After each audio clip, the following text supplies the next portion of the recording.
नमस्कार दोस्तों। हमें इस बात का हर्ष है कि आप सत्यवचन कार्यक्रम में हमारे साथ शामिल हैं। हम आपका इस कार्यक्रम में सहृदय स्वागत करते हैं। परमेश्वर ने आपके लिए उत्तम योजनाओं को बनाकर रखा है और वह चाहता है कि आप उसे जाने कि उन योजनाओं में आप शामिल हो और उसकी आशीष के हिस्सेदार बने। परमेश्वर हर उस मनुष्य को अपनी आशीष का पात्र बनाना चाहता है जो उसका आदर करते हैं, और जो उसका आदर करते हैं वह उससे प्रेम करते हैं, और जो उससे प्रेम करते हैं वे उसकी आज्ञाओं का पालन करते हैं। दोस्तों, यह परमेश्वर के साथ हमारे संबंध को प्रकट करता है।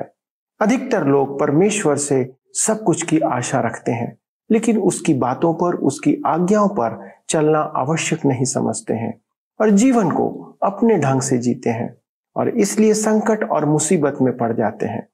व्यवस्था विवरण की पुस्तक हमें परमेश्वर से प्रेम करने के लिए प्रोत्साहित करती है। इस संसार में सिर्फ दो तरह के लोग हैं, एक वे जो परमेश्वर से प्रेम करते हैं और दूसरे वे जो परमेश्वर से घृणा करते हैं। बहुत से लोग सोचते हैं कि वे अन्य लोगों की तरह दृश्य पाप नहीं करते हैं, जैसे चोरी, हत्या, व्यभिचार, परस्त्रीग्रमण आदि।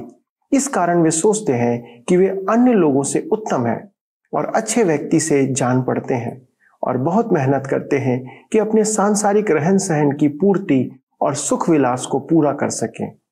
ऐसा करना गलत नहीं है, लेकिन यदि वे परमेश्वर के वचन पर मन नहीं लगाते हैं तो वे परमेश्वर से प्रेम नहीं करते हैं।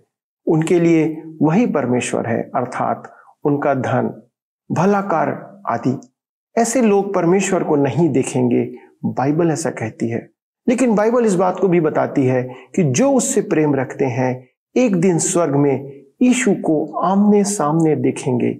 ये बहुत अनोखा दिन होगा। उस दिन वे पूर्ण रीति से जानेंगे कि वह उनसे कितना प्रेम रखता, और यह भी कि उसने उनके लिए अपना जीवन दिया है कि वे मरकर जी उठें। अगली उत्तम बात स्वर्ग में होगी। वह यह है कि सब लोग हमसे प्रेम करेंगे और हम उनसे। दोस्तों, ये परमेश्वर के वचन मानने के द्वारा होगा, लेकिन परमेश्वर का वचन हम तभी मानेंगे जब उसके वचन को जानेंगे। इसलिए सत्य वचन कार्यक्रम आपके लिए प्रस्तुत है ताकि परमेश्वर के वचन को हम और हमारे बाल बच्चे जाने और उसका अनुसरण करें। आइए आज के अध्ययन के द्वारा इन महान बातों को विस्तार से सीखें। पिछले अध्ययन में हमने देखा था कि मूसा इस्राएलियों की नई पीढ़ी को चिता रहा था कि उन्हें परमेश्वर की आज्ञाओं को मानना है, और उन्हें 10 आज्ञाएं सुनाई। जैसा कि हम व्यवस्था विवरण की पुस्तक में देखते आ रहे हैं कि 2 शब्दों पर यहाँ विशेष बल दिया गया है, प्रेम एवं आज्ञा पालन। व्यवस्था एवं आज्ञा पालन नहीं, जैसा कि हम सोचते हैं। वास्तव में देखा जाए तो व्यवस्था में परमेश्वर का प्रेम छिपा हुआ है। विधि का सबसे बड़ा सिद्धांत प्रेम है, अतः सुसमाचार का सिद्धांत व्यवस्था विवरण में ही है। परमेश्वर ने जगत से ऐसा प्रेम रखा कि अपना एकलौता पुत्र दे दिया। आप और मैं परमेश्वर के प्रति अपना प्रेम आज्ञा पालन द्वारा प्रदर्शित करते हैं। प्रभु यीशु ने इसी बात को इस प्रकार कहा है, यूहन्ना रचित सुसमाचार 14 अध्याय उसके 15 पद में, यदि तुम मुझसे प्रेम रखते हो तो मेरी आज्ञाओं को मानोगे। यह आज भी अग्नि परीक्षा है। यदि हम उससे प्रेम रखते हैं तो हम उसकी आज्ञाओं को मानेंगे। यूहन्ना अपनी पहली पत्री अध्याय 4 के 19 में कहता है, हम इसलिए प्रेम करते हैं कि पहले उसने हमसे प्रेम किया। प्रभु यीशु ने प्रेम को सबसे बड़ी आज्ञा कहा है। व्यवस्था विवरण की पुस्तक 6 अध्याय उसके 5 पद में लिखा है, तू अपने परमेश्वर यहोवा से अपने सारे मन, सारे जीव, सारी शक्ति के साथ प्रेम रखना। हमारा आज्ञा पालन हमारे प्रेम का प्रदर्शन है। आज्ञा पालन सदा ही महत्वपूर्ण रहा है, यदि वे आज्ञा माने। अब आप सोचेंगे कि यदि प्रेम पुराने नियम का विषय है तो नए नियम में प्रेम के बारे में क्या नई बात है। अंतर यह है कि नए नियम में परमेश्वर प्रेम मसीह के देह धारण और उसकी मृत्यु में प्रकट हुआ। पौलुस रोम की कलीसिया को लिखता है, रोमियो की पत्री 5 अध्याय उसके 8 पद में, परंतु परमेश्वर हम पर अपने प्रेम की भलाई इस रीति से प्रकट करता है कि जब हम पापी ही थे तभी मसीह हमारे लिए मरा। वह हमारे लिए मर गया। इस्राएल को मिस्र से बाहर लाकर प्रेम दर्शाना एक बात है और उनके लिए जान देना अलग बात है। सीनै पर्वत के ऊपर से निर्देश देना एक बात है और पृथ्वी पर आकर मनुष्य की समानता में सीमित हो जाना और हमारे पापों के लिए क्रूस पर अपनी जान दे देना एक अलग बात है। मैं फिर कहता हूं कि उद्धार प्रेमालाप है। यूहन्ना अपनी पहली पत्री अध्याय 4 के 10 में कहता है, प्रेम इसमें नहीं कि हमने परमेश्वर से प्रेम किया, पर इसमें है कि उसने हमसे प्रेम किया और हमारे पापों के प्रायश्चित के लिए अपने पुत्र को भेजा। हम देखते हैं मूसा का भाषण अभी समाप्त नहीं हुआ है। अध्याय 5 से 7 में वह 10 आज्ञाओं को दोहराता है और व्याख्या कर रहा है।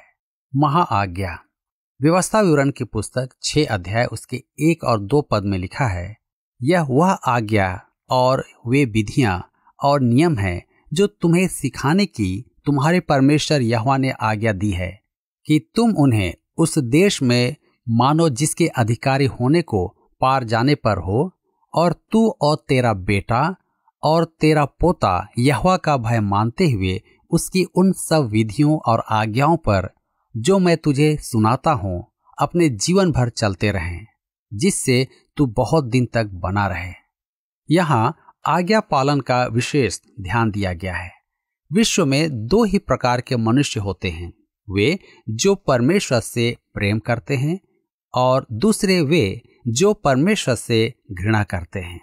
मनुष्य के मन की दशा उसकी आज्ञाकारिता और अनाज्ञाकारिता से प्रकट होती है। व्यवस्था विवरण 5 अध्याय के 29 पद में लिखा है, भला होता कि उनका मन सदैव ऐसा ही बना रहे कि वे मेरा भय मानते हुए मेरी सब आज्ञाओं पर चलते रहें, जिससे उनकी और उनके वंश की सदैव भलाई होती रहे। परंतु इतिहास में आगे चलकर क्या हुआ? यशाया व्यक्त करता है 29 अध्याय के 13 पद में, प्रभु ने कहा, ये लोग जो मुंह से मेरा आदर करते हुए समीप आते परंतु अपना मन मुझसे दूर रखते हैं, और जो केवल मनुष्यों की आज्ञा सुन सुनकर मेरा भय मानते हैं। आपको स्मरण होगा कि भविष्यद्वक्ता शामुएल ने राजा शाऊल को फटकारते हुए कहा था, क्या यहोवा होम बलियों और मेल बलियों से उतना प्रसन्न होता है जितना कि अपनी बात के माने जाने से प्रसन्न होता है? सुन, मानना तो बलि चढ़ाने से और कान लगाना मेढ़ों की चर्बी से उत्तम है। इसे हम पहला शामुएल 15 के 22 पद में पाते हैं। प्रभु यीशु ने पतरस को उत्तरदायित्व सौंपते समय एक ही बात पूछी थी, हे शमौन यूहन्ना के पुत्र, क्या तू मुझसे प्रेम रखता है? इसे हम यूहन्ना 21 अध्याय के 16 पद में देखते हैं। स्वर्ग में सबसे अच्छी बात तो यह होगी कि वहां हम प्रभु यीशु को देखकर पूर्ण रूप से समझ पाएंगे कि वह मुझसे प्रेम करता है और उसने मेरे लिए अपने आप को दे दिया। और दूसरी सबसे बहुत अच्छी बात जो स्वर्ग में होगी वह है कि मैं सबसे प्रेम रखूंगा और सब मुझसे प्रेम रखेंगे। इस कारण मेरे मित्रों, स्वर्ग एक अति मनोहर स्थल होगा जहां हम शांति से रहेंगे। व्यवस्था विवरण 6 अध्याय के 3 पद में लिखा है, हे इस्राएल सुन और ऐसा ही करने की चौकसी कर, इसलिए कि तेरा भला हो और तेरे पितरों के परमेश्वर यहोवा के वचन के अनुसार उस देश में जहां दूध और मधु की धाराएं बहती हैं तुम बहुत हो जाओ। उन्होंने परमेश्वर की सब आज्ञाओं को मानने की प्रतिज्ञा की, परंतु चूक गए। हम भी ऐसा ही करते हैं। अब हम एक ऐसे पद पर आते हैं जिसे अधिकांश थियोलॉजियन संपूर्ण धर्मशास्त्र में सबसे बड़ी सैद्धांतिक उक्ति कहते हैं। आइए हम पढ़ेंगे व्यवस्था विवरण 6 अध्याय उसके 4 पद। लिखा है, हे इस्राएल सुन, यहोवा हमारा परमेश्वर है, यहोवा एक ही है। यह एक महान कथन है। यहोवा शब्द मूल में एलोहीम है जो बहुवचन है। क्योंकि इसकी संख्या व्यक्त नहीं की गई है, अतः इसे 3 माना जा सकता है। इब्रानी में भी संज्ञा के 3 वचन होते हैं, एक वचन, द्विवचन और बहुवचन। अतः यह त्रिएकत्व को दर्शाता है। इसे इस प्रकार भी कह सकते हैं, हे इस्राएल सुन, यहोवा हमारा त्रिएक परमेश्वर एक यहोवा है। इस्राएल मूर्ति पूजा के संसार में रहा। वह अन्य राष्ट्र बहुदेववादी थे, अतः इस्राएल को उन पर यहोवा की एकता का प्रदर्शन करना था। हमारा त्रिएक परमेश्वर यहोवा है। यह मूर्ति पूजक संसार के लिए संदेश था। हमारा आज का संसार मूर्ति पूजा और बहुदेववाद से अधिक नास्तिकवाद का है। हमारे इस युग में हमें भी त्रिएक परमेश्वर पिता, पुत्र और पवित्र आत्मा का संदेश देना है। हम उसी यहोवा की बात कर रहे हैं। वह हमारा एलोहिम, हमारा त्रिएक परमेश्वर है, परंतु वह एक यहोवा है। व्यवस्था विवरण 6 अध्याय के 5 में लिखा है, तू अपने परमेश्वर यहोवा से अपने सारे मन और सारे जीव और सारी शक्ति के साथ प्रेम रखना। प्रभु यीशु ने इस आज्ञा को सबसे बड़ी आज्ञा कहा है। शास्त्रियों में से एक ने आकर उन्हें विवाद करते सुना और यह जानकर कि उसने उन्हें अच्छी रीति से उत्तर दिया, उससे पूछा, सबसे मुख्य आज्ञा कौन सी है? यीशु ने उससे उत्तर दिया, मरकुस रचित सुसमाचार 12 अध्याय उसके 28 से 31 पद में लिखा है, सब आज्ञाओं में से यह मुख्य है, हे इस्राएल सुन, प्रभु हमारा परमेश्वर एक ही प्रभु है, और तू प्रभु अपने परमेश्वर से अपने सारे मन से और अपने सारे प्राण से और अपनी सारी बुद्धि से और अपनी सारी शक्ति से प्रेम रखना। और दूसरी यह है, तू अपने पड़ोसी से अपने समान प्रेम रखना। इससे बड़ी और कोई आज्ञा नहीं। आप इसमें कहाँ तक खरे उतरते हैं? हम में से अनेक स्वीकार करेंगे कि हम इसमें खरे नहीं उतरते हैं। हम परमेश्वर से संपूर्ण प्राण, बुद्धि और शक्ति से प्रेम नहीं करते हैं। मैं स्वीकार करता हूं कि मैं इसमें खरा नहीं उतरता। काश मैं खरा उतर पाता। मैं पौलुस के स्वर में स्वर मिलाकर कहता हूं, फिलिपियों की पत्री 3 अध्याय उसके 13 और 14 पद के अनुसार, हे भाइयों, मेरी भावना यह नहीं कि मैं पकड़ चुका हूं, परंतु केवल यह एक काम करता हूं कि जो बातें पीछे रह गई हैं उनको भूलकर आगे की बातों की ओर बढ़ता हुआ निशाने की ओर दौड़ा चला जाता हूं, ताकि वह इनाम पाऊं जिसके लिए परमेश्वर ने मुझे मसीह यीशु में ऊपर बुलाया है। मैं यह अवश्य कहूंगा कि मैं उससे प्रेम रखता हूं। काश मैं उससे और अधिक प्रेम कर पाता, परंतु वह मेरे प्रेम का विषय है। मैं सच में कहता हूं कि मैं उससे प्रेम करता हूं। उसने शमौन पतरस से यही तो पूछा था, क्या तू मुझसे प्रेम रखता है? मेरे विचार में वह आपसे और मुझसे आज यही प्रश्न पूछ रहा है। उससे प्रेम करना सीखने के लिए हमें उसके चरणों में बैठना आवश्यक है, उसे जानना आवश्यक है। एकमात्र वही है जो ऐसा आकर्षक है, वह हमारा परमेश्वर है। पतरस ने उससे कहा था, यूहन्ना रचित सुसमाचार 6 अध्याय उसके 68 और 69 में, प्रभु हम किसके पास जाएं? अनंत जीवन की बातें तो तेरे ही पास हैं, और हमने विश्वास किया और जान गए हैं कि परमेश्वर का पवित्र जन तू ही है। वह हमारा उद्धार करता है, वह हमारा प्रभु, वह हमारा परमेश्वर है। हम उसकी उपासना करते हैं। मैं उसे और घनिष्ठता से जानना चाहता हूँ। वह आपके लिए क्या अर्थ रखता है? तू प्रभु अपने परमेश्वर को अपने सारे मन से, अपने सारे प्राण से, अपनी सारी बुद्धि से और अपनी सारी शक्ति से प्रेम रखना। इसके बाद प्रभु यीशु ने लेवी व्यवस्था 19 अध्याय के 18 पद में कहा, तू अपने पड़ोसी से अपने बराबर प्रेम रख। उसने कहा कि दूसरा भी पहले के समान ही है। मेरे मित्रों, ऐसा हो ही नहीं सकता कि हम परमेश्वर से प्रेम रखें और उसके प्रियजनों से घृणा करें। आपको स्मरण होगा कि जब शाऊल कलीसिया को सता रहा था, तब यीशु ने उससे पूछा, शाऊल तू मुझे क्यों सताता है? प्रेरितों के काम 9 के 4 पद में। आज वह यही प्रश्न अनेक मसीह जनों से करता है।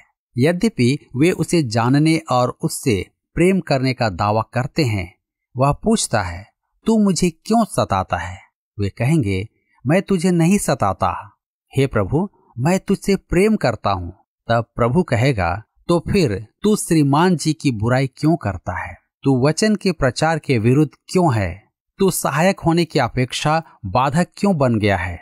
मैं आपको कह देता हूँ, आप कहें कि आप यीशु से प्रेम रखते हैं, परंतु विश्वासियों से मन में घृणा रखते हैं।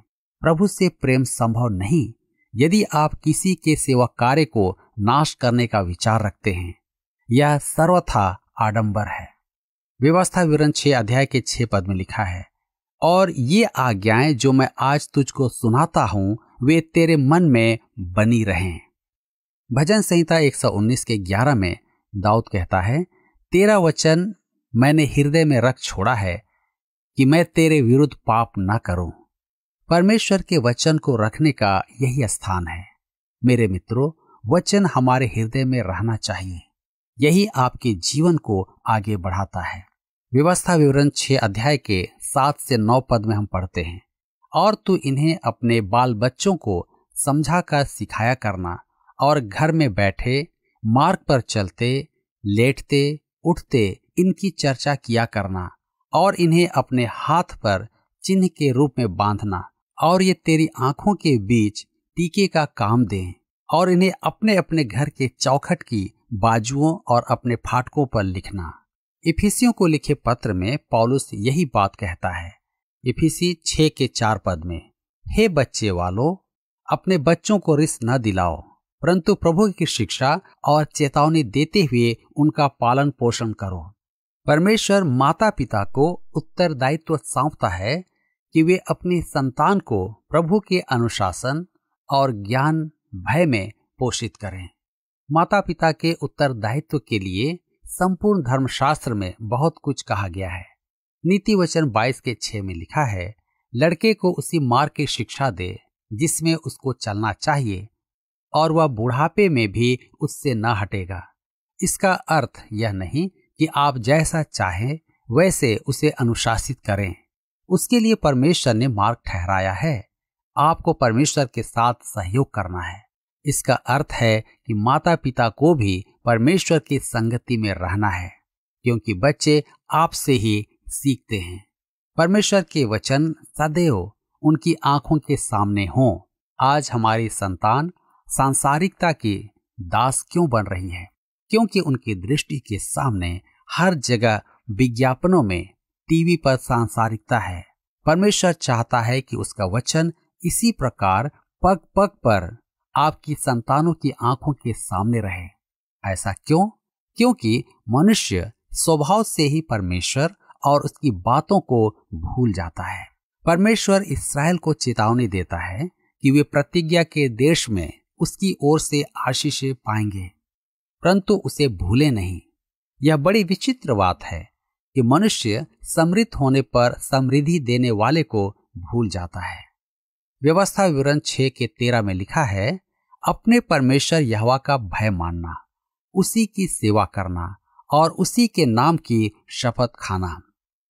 प्रभु यीशु ने शैतान द्वारा परीक्षा लिए जाने पर यही संदर्भ दिया था, जो मत्ती रचित सुसमाचार के 4 अध्याय और उसके 10 पद में और 4 के 8 पद में है। व्यवस्था विवरण 6 उसके 16 पद में हम पढ़ते हैं, तुम अपने परमेश्वर यहोवा की परीक्षा न करना, जैसा कि तुमने मस्सा में उसकी परीक्षा की थी। यह एक और पद है जिसका संदर्भ देकर प्रभु ने शैतान का मुंह बंद किया था। इसका उदाहरण मत्ती रचित सुसमाचार 4 अध्याय उसके 7 पद और लूका के 4 अध्याय उसके 12 पद में है। इसी कारण शैतान व्यवस्था विवरण से घृणा करता है और इसी पुस्तक पर वार करता है।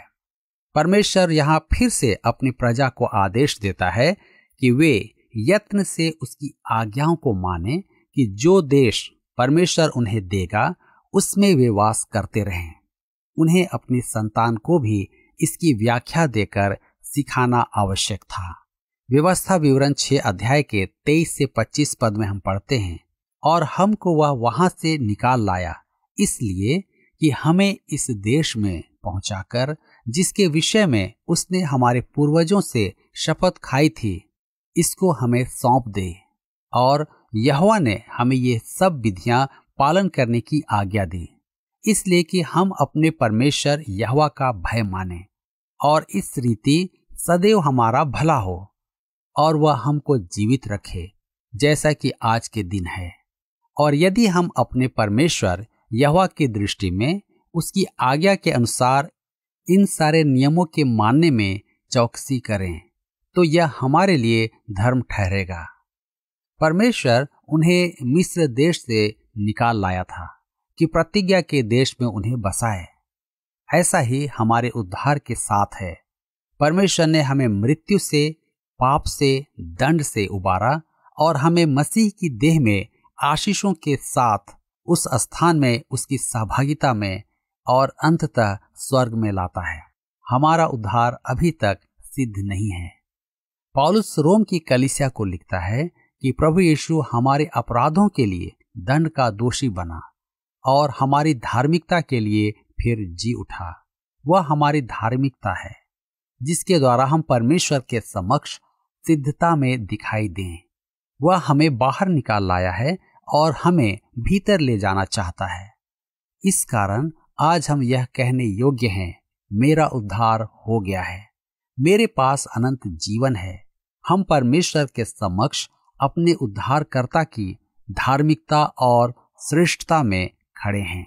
यूहन्ना अपनी पहली पत्री अध्याय 5 पद 11 और 12 में कहता है, और वह गवाही यह है कि परमेश्वर ने हमें अनंत जीवन दिया है और यह जीवन उसके पुत्र में है।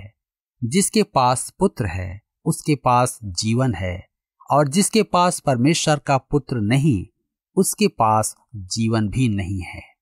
मैं उद्धार पा रहा हूं। परमेश्वर मेरे जीवन में काम कर रहा है। वह मुझे अपने प्रिय पुत्र के स्वरूप में बदलने के लिए ढाल रहा है, आकार दे रहा है, रूप दे रहा है।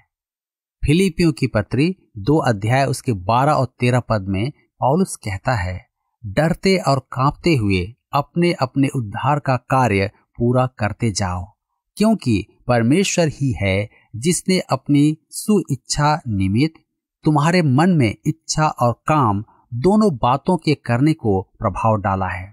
यह उद्धार के लिए प्रयास नहीं है, यह हमारे जीवन में उद्धार का कार्य है। मैं उद्धार पाऊंगा।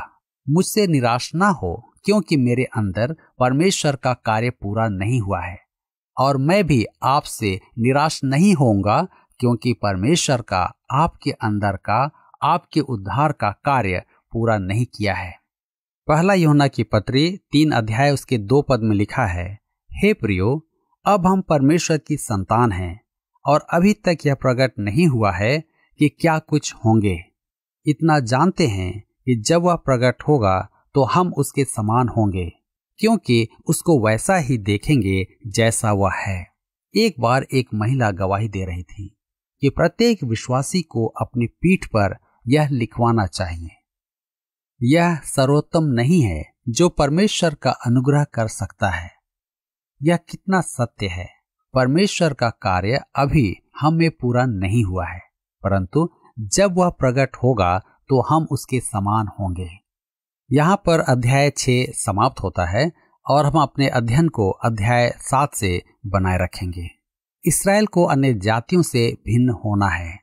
व्यवस्था विवरण 7 अध्याय उसके 1 और 2 पद में लिखा है, फिर जब तेरा परमेश्वर यहोवा तुझे उस देश में जिसके अधिकारी होने को तू जाने पर है पहुंचाए, और तेरे सामने से हित्ती, गिरगाशी, एमोरी, कनानी, परिज्जी, हिब्बी और यबूसी नामक बहुत सी जातियों को, अर्थात तुमसे बड़ी और सामर्थी 7 जातियों को निकाल दे, और तेरा परमेश्वर यहोवा उन्हें तेरे द्वारा हरा दे, और तू उन पर जय प्राप्त कर ले। तब उन्हें पूरी रीति से नष्ट कर डालना, उनसे न वाचा बांधना और न उन पर दया करना। यह कठोर भाषा है। आपको स्मरण होगा कि 10 आज्ञाओं में एक है हत्या मत करना। यह व्यक्तिगत बैर या घृणा के कारण हत्या करना है, जिसका इब्रानी भाषा का शब्द है रत्साखा। परंतु यहाँ उन्हें परमेश्वर आदेश दे रहा है कि वे वहां के लोगों को नाश कर डालें। यह एकदम अलग इब्रानी शब्द है चरम, अर्थात परमेश्वर या विनाश को समर्पित। आपको यह निर्दयता की चरम सीमा प्रतीत होगी।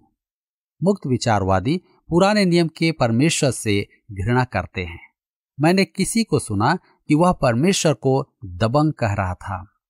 उन्हें यह विचार अच्छा नहीं लगता कि परमेश्वर संपूर्ण जाति का नाश करे। परमेश्वर ने यह भी कहा है व्यवस्था विवरण 7 अध्याय के 3 और 4 पद में, और न उनसे ब्याह शादी करना, न तो अपनी बेटी उनके बेटे को ब्याह देना, और न उनकी बेटी को अपने बेटे के लिए ब्याह लेना, क्योंकि वे तेरे बेटे को मेरे पीछे चलने से बहकाएंगी और दूसरे देवताओं की उपासना करवाएंगी, और इस कारण यहोवा का कोप तुम पर भड़क उठेगा और वह तेरा सत्यानाश कर डालेगा। परमेश्वर के उपरोक्त आदेश का कारण यही था। उन जातियों में यौन रोग फैला हुआ था।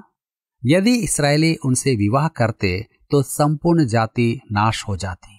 मूसा तो रोग और संक्रमण के बारे में नहीं जानता था, परंतु परमेश्वर सब जानता है। ये लोग इतना अधिक दूषित एवं भ्रष्ट थे कि परमेश्वर उन्हें समाप्त कर देना चाहता था। यही नहीं, वे मूर्ति पूजक भी थे और अत्यधिक संभावना थी कि वे इस्राएल को मूर्ति पूजा में ले जाएंगे। इस कारण परमेश्वर ने आदेश दिया कि उनकी मूर्तियां और वेदियां ध्वंस कर दी जाएं। भ्रष्ट होने के प्रभाव को जड़ से ही समाप्त कर दिया जाए। परमेश्वर इस्राएल को गंभीर चेतावनी देता है कि यदि वे अंतरजातीय विवाह करके मूर्ति पूजा में अन्य देवताओं के पीछे गए तो परमेश्वर उन्हें उस देश से विस्थापित कर देगा। इसके उपरांत भी परमेश्वर उनको स्पष्ट कहता है कि वह प्रेमी परमेश्वर है। वह उन्हें ये आदेश इसलिए दे रहा है कि वह उनसे प्रेम करता है। क्या आपको यह कार्यक्रम पसंद आया? अभी हमें एक मिस कॉल करें और आप अगले विजेता हो सकते हैं।